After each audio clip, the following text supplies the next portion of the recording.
नमस्कार दोस्तों, मैं रंजीत खुल्लर, आपका एनएलपी ट्रेनर और लाइफ कोच। आज हम एक ऐसी कंडीशन के बारे में बात करने वाले हैं जो इस कोरोना दौर के अंदर बहुत हद तक सामने आई है और लोग इससे बहुत परेशान भी हो रहे हैं। और इस पर्टिकुलर कंडीशन की बात करते हैं तो इसको हम लोग कहते हैं एंग्जाइटी डिसऑर्डर्स। एंग्जाइटी, आज हम इस वीडियो के अंदर देखेंगे कि एंग्जाइटी है क्या, होती क्या है और इसके क्या क्या सिम्टम्स होते हैं जिनको हम देख के समझ सकते हैं कि ये एक नॉर्मल स्ट्रेस ना हो करके ये एक एंग्जाइटी का रूप ले रही है। और इससे निकलने के लिए ऐसी कौन कौन से तरीके हैं जिनका आज के दौर में इफ़ेक्टिवली इस्तेमाल हो रहा है और एनएलपी द्वारा हम किस तरीके से इस पूरी कंडीशन से बाहर निकल सकते हैं। तो दोस्तों चलिए शुरू करते हैं। पहला हम देखते हैं कि ये एंग्जाइटी है क्या। एंग्जाइटी को जब हम समझते हैं तो एंग्जाइटी एक ऐसा कंडीशन है जिसमें हम लोग चिंता को एक बहुत बड़ा रूप दे देते हैं। एक ऐसी चिंता जिसका कोई भी आधार नहीं है, जिसका कोई भी कारण सामने नहीं दिखता है। और जैसा हम लोग पुराने समय से कहते आ रहे हैं, चिंता चिता समान है। बिल्कुल, चिंता इसमें चिता के समान ही हमारे लिए काम करती है, क्योंकि हम लोग बिल्कुल अपने उस चिंता से इतने ज़्यादा ग्रसित हो जाते हैं कि हम आगे बढ़ ही नहीं पाते हैं, हम वहीं के वहीं ठहर जाते हैं। और उसके साथ साथ हम मेंटल और फिजिकल ऐसी कंडीशन में चले जाते हैं जहाँ पर कि हमें नॉर्मल मेडिसिन या नॉर्मल दवाइयाँ हमारे ऊपर काम नहीं कर पाती हैं। और ऐसे में हमें अपना पूरा ध्यान रखने की ज़रूरत है। जहाँ हम चिंता की बात करते हैं, जहाँ हम स्ट्रेस की बात करते हैं, एक थोड़ा स्ट्रेस हमारे को हमेशा हेल्प करता है, एक थोड़ा सा डर हमेशा हमको हेल्प करता है कि जहाँ वो हमें आगे बढ़ाने का काम करता है। यहाँ जहाँ हमें पहले से ही आगे आने वाले कोई भी परेशानियाँ हैं उसके लिए खुद को तैयार रखने की हमको क्षमता देता है। पर जब कोई भी चीज़ बढ़ जाती है, अति सर्वत्र वर्जते, अति जैसे ही होती है, जैसे इस चिंता की अति होती, जैसे इस डर की अति होती है, वैसे ही वो हमें एक ऐसी कंडीशन, एक ऐसे डिसऑर्डर की तरफ ले जाती है जिसके लिए हमें स्पेशलिस्ट को हायर करने की या उनकी सेवाएं लेने की हमें ज़रूरत पड़ जाती है। तो इसमें हम देखें कि ये एंग्जाइटी का रूप है क्या। जब हम एंग्जाइटी की बात करते हैं तो एंग्जाइटी एक ऐसा बड़ा हुआ चिंता का रूप है जो किसी भी कारण से हो सकता है या उसके पीछे कोई कारण ना भी हो, और अगर नहीं है तो भी क्या कंडीशंस होती हैं उसको हम लोग देखते हैं। तो ऐसे में हम लोग साइकेट्रिस्ट और साइकोलॉजिस्ट ने इसको अलग अलग कारणों की वजह से होने वाली एंग्जाइटी को अलग अलग नाम दिया हुआ है। जैसे हम पहला नाम देखते हैं जिसको हम लोग जनरलाइज्ड एंग्जाइटी कहते हैं। तो जनरलाइज्ड एंग्जाइटी ऐसी है जिसके अंदर में जो कि हर 5 व्यक्ति में एक व्यक्ति को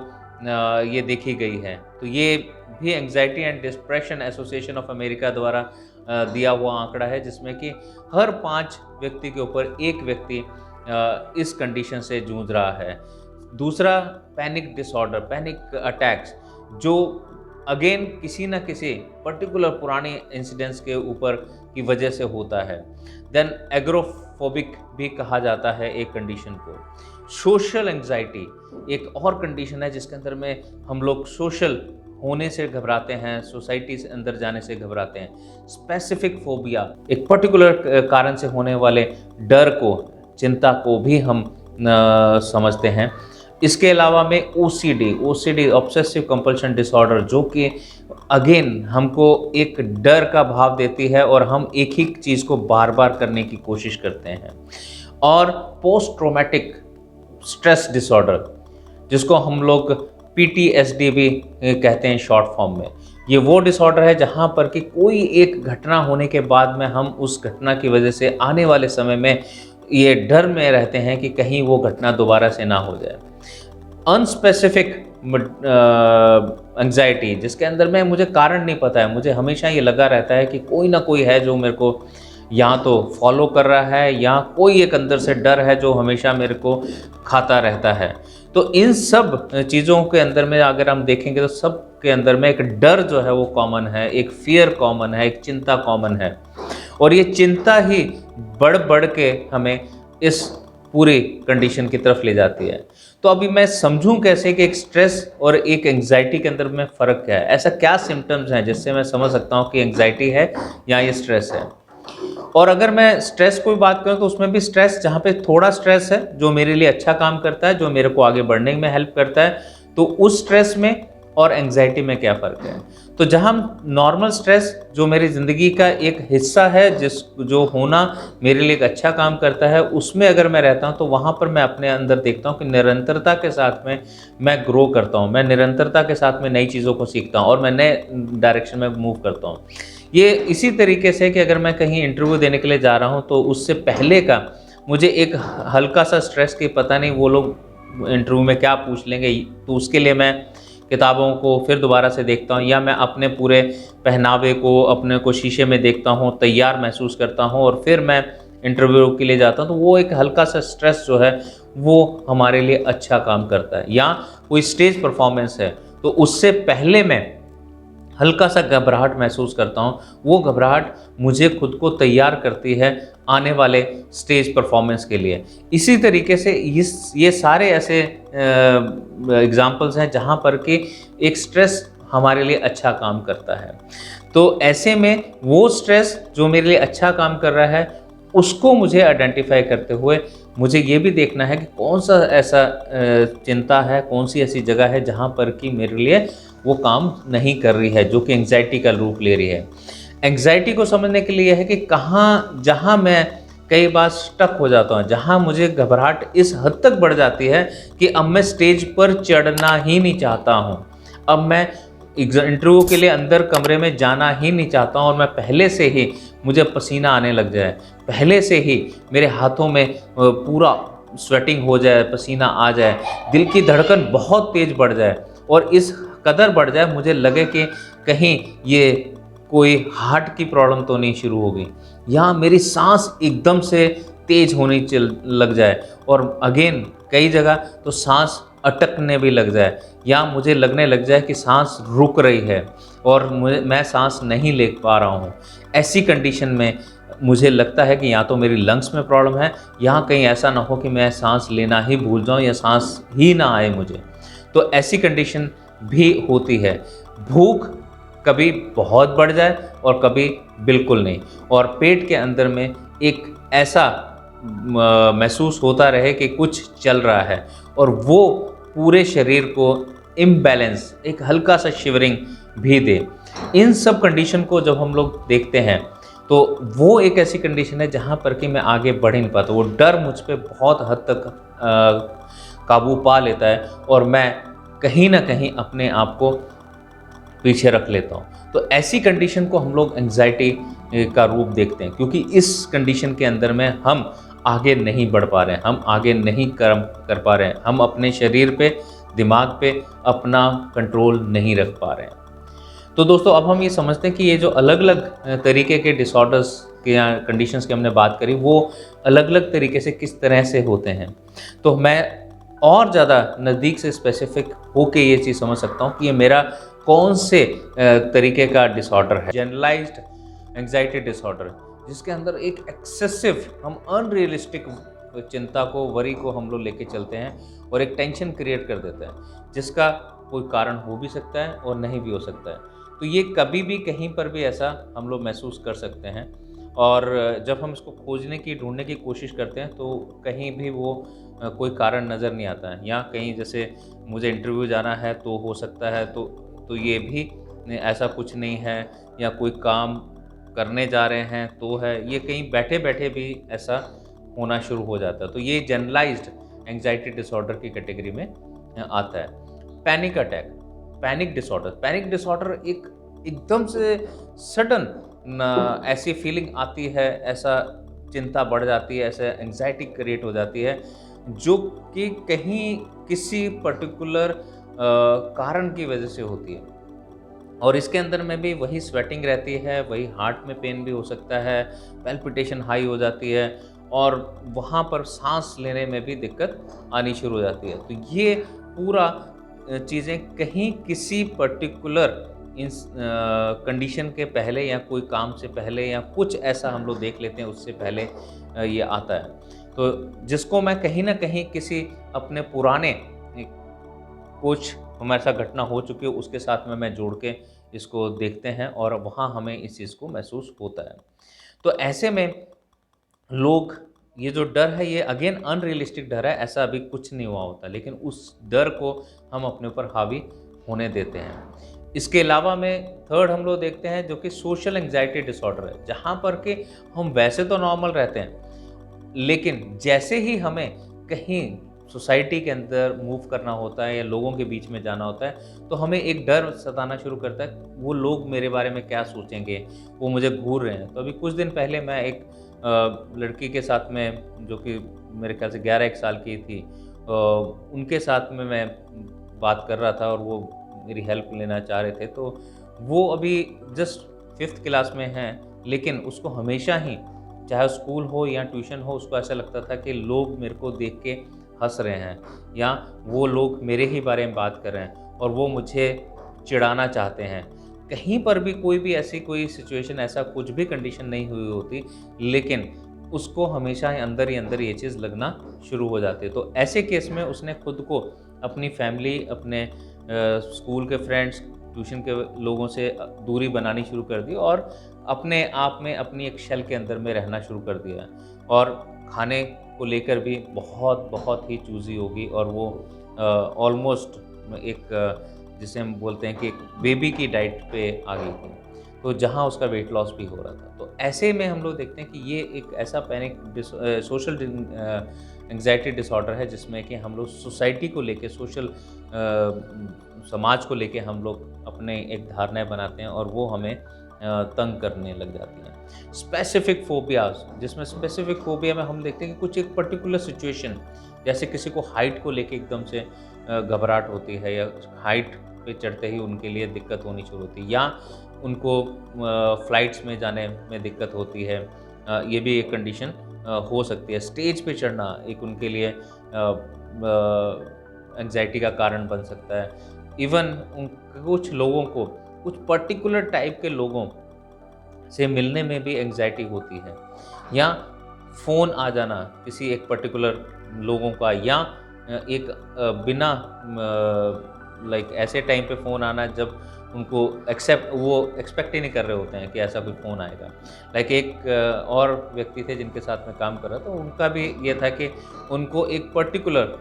टाइप के लोगों का जैसे ही फ़ोन आता था और घंटी बजती थी और वो उनका नाम देखते थे, तो एकदम से उनका अंदर से एंग्जायटी होना शुरू हो जाता था और इतनी एंग्जायटी होती थी कि वो कई बार वो फ़ोन उठाते नहीं थे और अगले 1 डेढ़ घंटे तक उस एंग्जायटी से जूझते थे और जब तक वो दोबारा उनको कॉल करके उनसे बात कर नहीं लेते, तब तक वो उनकी एंग्जायटी ख़त्म नहीं होती। और ऐसे में जब वो फ़ोन करते थे तो पता लगता था कि ऐसी कोई भी बात नहीं थी जिसकी वजह से उनको इतना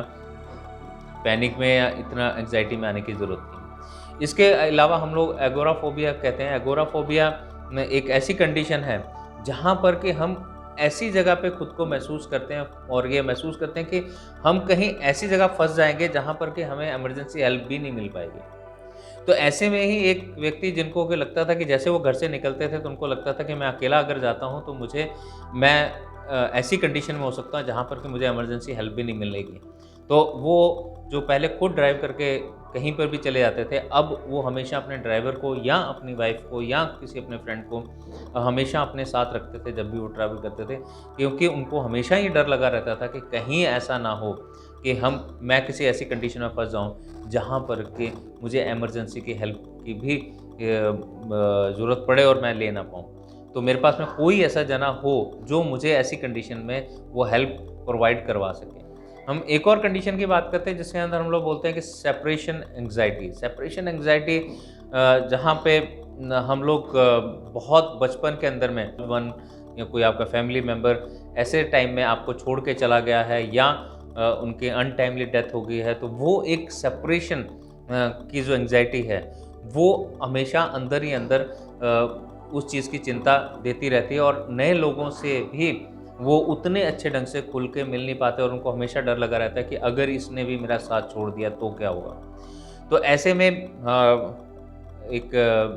अगेन लेडी थी जिन्होंने अभी डॉग्स को पहले पाला करती थी, पर जैसे ही उनका 3 डॉग्स एक साथ जैसे ही डेथ हुई, उसके बाद से उन्होंने डॉग्स को रखना ही बंद कर दिया और उनको लगने लग गया कि नहीं, मैं जब भी पालती हूँ और उनके साथ अटैच होती हूँ तो मैं उनको डेथ होती है तो मैं उसको झेल नहीं पाती हूँ। और ये सेपरेशन जो एंग्ज़ायटी है ये हमको नए रिलेशन बनाने में भी दिक्कत करता है। और अगर रिलेशन बनते भी हैं तो उनमें ट्रस्ट और एक स्ट्रॉन्ग बॉन्डिंग पैदा करने में, बनाने में भी हमको दिक्कत करता है। इसके अलावा हम लोग बात करते हैं जिसमें हम लोग स्पेसिफिक फ़ोबियाज़ की बात कर रहे थे। तो स्पेसिफिक फ़ोबियाज़ वो फ़ोबियाज़ हैं जहाँ पर हम जानते हैं कि इस चीज़ से मुझे डर लगता है और जैसे ही वो चीज़, वो कंडीशन, वो सिचुएशन सामने आती है और हम एकदम से एंग्ज़ायटी के अटैक में आ जाते हैं। इसके अलावा मैं ओसीडी जो ऑब्सेसिव कंपल्शन डिसऑर्डर कहते हैं, ऑब्सेसिव कंपल्शन डिसऑर्डर में हम किसी ना किसी चीज़ को लेके हमारे जैसे कुछ कंडीशंस होती हैं जिसके अंदर में लोग ताला या लॉक को 10-15 बार चेक करते हैं कि मैंने घर का लॉक लगाया है या नहीं लगाया है, या अगर वो कहीं उनके घर पास में कोई अलमीरा, कोई तिजोरी कुछ ऐसा है तो बार बार जाकर उसको चेक करते रहते हैं कि वो लॉक लगा ही नहीं लगा है। और ये भी इंश्योर करना चाहते हैं दूसरों से भी कि क्या उन्होंने ये काम किया है नहीं किया है। या एक लेडी थी जो अपने फर्स्ट बर्थ के बाद में, बच्चे के बर्थ के बाद में she was so conscious about cleanliness कि वो तकरीबन दिन के अंदर में 10-12 बार बेडशीट चेंज करती थी। किचन के अंदर में ऑलमोस्ट उनका 2/3 टाइम वो सिर्फ सफाई में और बार-बार उनको पोछा लगाने में, बार-बार साफ़ करने में और बर्तनों को भी बार-बार वो साफ़ करती। अब ये भी कंडीशन ओसीडी में आती है और इसका कारण जब हम देख रहे थे तो ये पता लगा कि डॉक्टर्स ने हॉस्पिटल के अंदर में और आसपास के लोगों ने, कंडीशंस ने उनको इस हद तक उनके दिमाग में इस चीज़ का डर बैठा दिया कि हल्की सी भी इन्फेक्शन से बच्चे को नुकसान हो सकता है और आपको भी नुकसान हो सकता है। तो इस डर को वो जब दूर करना चाह रही थी और उसके लिए वो अपना सफाई कर रही हैं, बार-बार बेडशीट चेंज कर रही हैं, कपड़े चेंज कर रही हैं, नहा रही हैं, तो इन सब कंडीशंस को हम लोग ओसीडी की कंडीशन में लेके आते हैं, जहाँ पे डर इतना हावी हो गया है कि वो बार-बार उस काम को, एक्टिविटी को कर रही हैं और इसी दौरान में उनका जो कोई भी अगर उनको मना करता था या टोकता था या कुछ कहता था, तो उनका बिहेवियर बहुत ही अनरियलिस्टिक होता था और वो ऐसा होता था कि वो पूरे तरीके से सामने वाले पे फिज़िकल अटैक भी कर सकते हैं। इसके अलावा में हम लोग पोस्ट ट्रॉमेटिक स्ट्रेस डिसऑर्डर की बात करते हैं, जहाँ पे कोई एक एक्सीडेंट अगर हो गया है या कुछ ऐसी घटना एकदम से घट गई है, उस घटना को आगे हम कभी भी उस पर्टिकुलर कंडीशंस में जाते हैं तो वो अटैक हमको महसूस होता है। तो ऐसे में अगर यूँ बात करें कि मैं भी एक पर्टिकुलर चौराहे के ऊपर जब मैं एक बार मेरा एक्सीडेंट हुआ और उस एक्सीडेंट के बाद में मैं जब भी उस चौराहे की तरफ जाता था तो एक बार ध्यान आता था कि यहाँ पे मेरा एक्सीडेंट हुआ है या यहाँ पर मेरा इस तरह से मेरे साथ में ऐसा घटना घटी थी। तो धीरे-धीरे मैंने उसको अपने दिमाग से निकालना शुरू किया। तो ऐसे में ही जब हम कंडीशंस को देखते हैं जहाँ पर कि वो इतना हावी हो जाता है कि हम उस चौराहे से निकलना ही बंद कर देते हैं, उस गाड़ी के अंदर बैठना ही बंद कर देते हैं। ऐसे ही एक सज्जन थे जिन्होंने मुझसे हेल्प ली थी कि जहाँ उन्होंने ड्राइव करना ही बंद कर दिया था खुद से। उनकी खुद की गाड़ी का एक बार एक्सीडेंट हुआ और वो ड्राइव कर रहे थे और जैसे ही वो रिकवर किया, गाड़ी रिकवर हुई और उसके बाद से उन्होंने उस गाड़ी के अंदर बैठना ही बंद कर दिया। और ना ही सिर्फ उस गाड़ी में, बल्कि उन्होंने ड्राइविंग ही बंद कर दी कि अब मुझे ड्राइविंग नहीं करनी है। क्योंकि जैसे ही वो ड्राइविंग सीट पे बैठते थे, एकदम से उनके पूरे साँस फूलनी शुरू हो जाती थी, हार्ट बहुत तेज़ धड़कना शुरू होता था, स्वेटिंग आनी शुरू हो जाती थी और उनको लगता था कि मेरे हाथों का कंट्रोल मेरे हाथ से निकल जाएगा।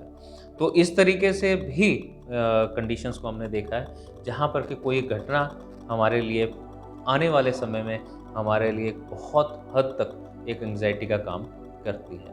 तो इन सब से निकलने के लिए आज की तारीख में कौन-कौन सी ऐसी चीज़ें अवेलेबल हैं जिनसे हम लोग इन सब चीज़ों से निकल सकते हैं। तो पहली चीज़ हम बात करते हैं, जहाँ पे मेडिसिन्स की बात करते हैं। मेडिसिन्स में एसएसआरआईज़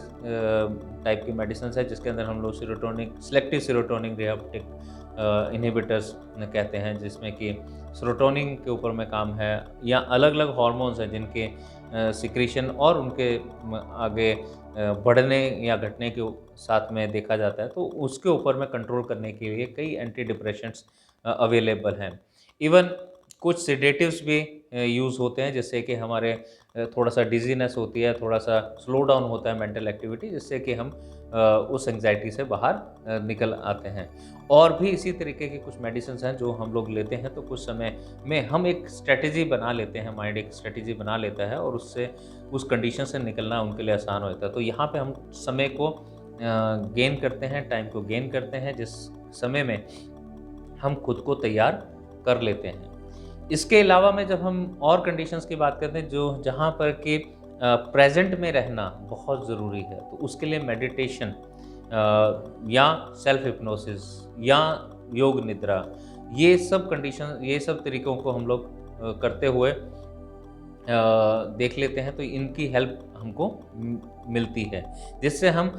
आगे फ्यूचर की बातों को ना ज़्यादा सोचते हुए हम प्रेज़ेंट में रहना शुरू करते हैं, और प्रेज़ेंट में रहते हुए हम उन सब चीज़ों को ध्यान रख पाते हैं। अब इसके अलावा में फ़िज़िकल एक्सरसाइज़, जिससे कि वो हार्मोन्स जो हमारे अच्छे हार्मोन्स हैं, वो बॉडी के अंदर में जनरेट होने शुरू होते हैं, और वो हमारे लिए हेल्प करते हैं। तो इसलिए फ़िज़िकल एक्सरसाइज़ भी हमारे को हेल्प करती है। तो फ़िज़िकल एक्सरसाइज़ में कोई भी एक्सरसाइज़ जो कि 15 से 20 मिनट की आप सुबह शाम अगर करते हैं। वॉकिंग बहुत बड़ा हेल्प करती है, क्योंकि वॉकिंग हमेशा हमको पेशेंस देती है और आने वाले समय के लिए खुद को तैयार करती है, और जहाँ हमें खुद की फ़िज़िकल फॉर्म में भी और मेंटल फॉर्म में भी दोनों में कनेक्शन पैदा करती है। योग भी एक बहुत बड़ा वे है, जिससे हम लोग माइंड और बॉडी को कनेक्ट करते हुए हम प्रेजेंट में रहते हुए इस चीज़ पे काम कर सकते हैं। इसके अलावा हम खान-पान के अंदर में भी चेंज करते हुए, जैसे ऐसी चीज़ें जिनसे सेडेशन होता हो, नशा होता हो, जैसे शराब हो गया, या इवन कोल्ड ड्रिंक्स हो गए, एक्सेसिव कोल्ड ड्रिंक्स, या कोई भी ऐसी चीज़ें जिनसे कि हमारे को एकदम से कॉफ़ी, यूज़ ऑफ कॉफ़ी, बहुत excessive use of sugar, chocolate, इन सब चीज़ों से हम लोग निकलते हुए हम एक बैलेंस्ड डाइट को लेना शुरू करें, तो वो भी हमको इसमें हेल्प मिलती है। म्यूज़िक एक बहुत बड़ा रोल प्ले करता है, जहाँ एक सूदिंग, एक स्लो म्यूज़िक हमारे अंदर एक ठहराव पैदा करता है, और हमें प्रेज़ेंट को जीना, प्रेज़ेंट को समझना में हेल्प करता है। वो भी बहुत इम्पोर्टेंट रोल प्ले करता है। इसको आज के कंडीशन में देखते हैं, आज ये बढ़ क्यों रहा है? आज ये बढ़ इसलिए रहा है क्योंकि हमें आने वाले समय के बारे में ज़्यादा क्लैरिटी नहीं है। हमें नहीं पता कि ये कोरोना टाइम कब तक चलेगा, कब तक हम लोग इस तरीके से घरों के अंदर रहेंगे, कब तक हमारे जो अर्निंग प्रोस्पेक्ट हैं वो इस तरह से कम रहेंगे, या हम लोग अपने सोशल सर्कल में, या हम अपने आने वाले प्रोजेक्ट्स को, या अपनी कुछ भी जो हमने एम्बिशंस रखे हैं उनको पूरा करने के लिए हम लोग कब निकल पाएँगे। तो जब ये हमारा फ्यूचर अनसर्टेन हमें दिखता है, तो इस कंडीशन के अंदर में एंग्ज़ायटी होना लाज़मी है। अब अगर हम इसको समझें कि ये चीज़ मेरे हाथ में नहीं है कि कब कोरोना जाएगा, तो मेरे हाथ में क्या है कि आज मेरे पास जो समय है उसको मैं किस तरह से उसका इस्तेमाल कर सकूं, जिससे कि आने वाले समय के लिए मैं खुद को तैयार करूँ। तो ये अभी क्या है, एनएलपी किस तरह से हेल्प करती है, न्यूरो लिंग्विस्टिक प्रोग्रामिंग किस तरह से हेल्प करती है। तो इसके अंदर हम ये देखें कि जो कॉमन फैक्टर किसी भी तरीके के डिसऑर्डर का है, कॉमन फैक्टर किसी भी कंडीशन का अगर हम देखते हैं, तो वो बहुत ज़्यादा बड़ी चिंता है, बहुत ज़्यादा बड़ा डर है। जो डर एक बहुत बड़ा रूप लेता है, फोबिया का रूप ले लेता है, वो हमारे लिए anxiety attack and anxiety disorder वो पैदा करता है। तो ऐसे में हमारे पास में जहाँ हम इसको देखते हैं कि वो कंडीशंस जो हैं, वो मेरे दिमाग में एक मेमोरी की तरह स्टोर्स हैं। और उनकी वजह से या उनको मैं फ्यूचर के साथ रिलेट करते हुए मैं उस कंडीशन में चले जाता हूँ जब मेरा फ़ियर बहुत हद तक बढ़ जाता है। तो एनएलपी के अंदर में मैं अंडरस्टैंडिंग करता हूँ, तो उसमें मैं ये कहूँगा कि जैसे ही हम ये समझना शुरू करते हैं कि ये डर मुझ पे हावी हो रहा है, और ये डर हावी 2 कारणों से हो सकता है। ये डर हावी होता है जब मुझे दिखता है कि सामने आने वाले समय जो है मुश्किल है और मैं उसके लिए तैयार नहीं हूँ। तो ये कंडीशन मुझे एक अंदर से डर पैदा करती है और मैं उस अटैक की तरफ भी जा सकता हूँ। और दूसरी कंडीशन है जहाँ पे मेरा पास्ट में मेरे साथ कुछ ऐसा बुरा एक्सपीरियंस हो चुका है। उस बुरा एक्सपीरियंस को जब मैं याद करता हूँ और उसको मैं रिलेट करता हूँ आने वाली कंडीशंस के साथ में, आने वाली सिचुएशंस के साथ में, तो वहाँ पर भी वो मुझे बहुत हद तक एक अटैक या एंग्ज़ायटी देने का काम करता है। तो अगर ये दोनों ही कंडीशन मेरी लाइफ के साथ में हैं, तो हमारे पास में इससे निकलने के न्यूरो लिंग्विस्टिक प्रोग्रामिंग के अंदर बहुत पावरफुल टेक्निक्स हैं। जैसा जिसमें हम बात करते हैं कि डिसोसिएशन एक तरीके की टेक्निक है जिसमें हम लोग इन चीज़ों से निकल सकते हैं, या स्वैच्छिक टेक्निक है जिसमें हम लोग बहुत हद तक इन मेमोरीज़ को रिप्लेस कर सकते हैं दूसरी मेमोरी से, और जिससे कि आने वाले समय में हमें वो इशू नहीं आता है। जैसा एक कंडीशन के अंदर में मेरे साथ में एक व्यक्ति आए थे जो कि एक एक्सीडेंट उनके हाथों हो गया था, और एक्सीडेंट में सामने वाला जो लड़का था उसकी even on the spot death हो गई थी। कारण वो लड़का खुद था, बिकॉज़ हाईवे के ऊपर वो दौड़ता हुआ रोड क्रॉस कर रहा था और ये भी 60-70-80 की स्पीड पे थे, और एकदम से वो टकरा गए, और इनकी कोई भी इंटेंशन नहीं थी कि कहीं किसी को नुकसान पहुंचाया जाए, और वो भी अपनी लिमिट्स में चल रहे थे। पर जैसे ही उनके साथ हुआ, ये हादसा हुआ, तो वो बहुत हद तक वो डर चुके थे, और उनको जब मैंने हेल्प किया, उनको मैंने स्विच टेक्निक के साथ में जो हेल्प किया, तो तकरीबन ये मान के चलें कि 8-10 दिन के बाद में ही वो अपनी गाड़ी को फिर से दोबारा ड्राइव करना शुरू कर चुके थे। तो ऐसे में स्विच टेक्निक्स बहुत पावरफुली काम करती हैं इस तरीके के मेमोरीज़ को रिप्लेस करने में, और उनकी इम्पैक्ट्स को रिड्यूस करने के लिए। और इसके अलावा में हमारे पास टाइमलाइन थेरेपी है, जिसके टाइमलाइन थेरेपी के थ्रू हम लोग अपने आप को फ्यूचर के लिए तैयार कर सकते हैं, ऐसी कंडीशंस के लिए तैयार कर सकते हैं जो कंडीशंस अभी आई नहीं है लेकिन आने की संभावना है, और हमें उसको खुद को उस चीज़ के लिए तैयार रखना है। वहाँ पे टाइमलाइन थेरेपी बहुत पावरफुली काम करती है, जिससे कि हम आज के रिसोर्स और पुराने हमको खुद के जो भी रिसोर्स हैं उनको हम लोग ध्यान रखते हुए, और क्या-क्या टेक्निक्स, क्या-क्या स्किल्स मुझे आज चाहिए उसको मैं तैयार करते हुए मैं फ्यूचर के लिए खुद को तैयार करता हूँ। तो ऐसी कई टेक्निक्स हैं जिससे कि हम लोग अपने आप को इन सब कंडीशन से बाहर निकाल सकते हैं, और एनएलपी बहुत हद तक जो इसका सोर्स है, ये क्यों एंग्जायटी हो रही है, उस पे जाके जब काम करता है, तो वहाँ से जैसे ही हम उस कंडीशन को, उस सिचुएशन को निकाल लेते हैं और उसके ऊपर काम कर लेते हैं, तो उसके वजह से जो एंग्जायटी पैदा हो रही है उसको भी पूरे तरीके से हम उस पे निजात पा लेते हैं। तो दोस्तों, इस तरह से हम लोग देखें कि ये पूरा का पूरा एंग्जायटी डर और चिंता के ऊपर बेस्ड है, और चिंता जब तक वो मेरे हाथ में है तब तक ही मैं उस चिंता का, उस डर का अच्छे ढंग से इस्तेमाल कर पाऊँगा। लेकिन जैसे वो मेरे हाथ से निकल जाती है, वहाँ पे मुझे ज़रूरी है कि मैं किसी की हेल्प लूँ। वहाँ पर हम उस डर से अकेले जीत नहीं पाते, और वो हमारे शरीर को, हमारे दिमाग को, हमारे जो भी रूटीन की एक्टिविटीज़ है उनके ऊपर में वो हावी होना शुरू हो जाते हैं, हमारे रिलेशनशिप के ऊपर हावी होना शुरू हो जाते हैं। तो इसलिए हमें इसको आइडेंटिफाई करते हुए इसके ऊपर में काम करना बहुत ज़रूरी है। इसके लिए हमें हेल्प लेना बहुत ज़रूरी है। तो दोस्तों, आपका कोई भी सवाल एंग्जायटी से रिलेटेड हो, कोई भी कंडीशन आपको सामने आज के समय में आ रही हो, तो आप इस कमेंट बॉक्स में या मुझे डायरेक्टली भी कांटेक्ट कर सकते हैं, और हम उसमें देख सकते हैं कि किस तरह से आपको हम लोग हेल्प कर पाएंगे। तो इस उम्मीद के साथ में आप खुद को सेफ रखें, खुद को फैमिली के साथ अच्छे रिलेशनशिप में रहें, और इस तरह की किसी भी कंडीशन से अपने आप को बचा के चलें। इस उम्मीद के साथ में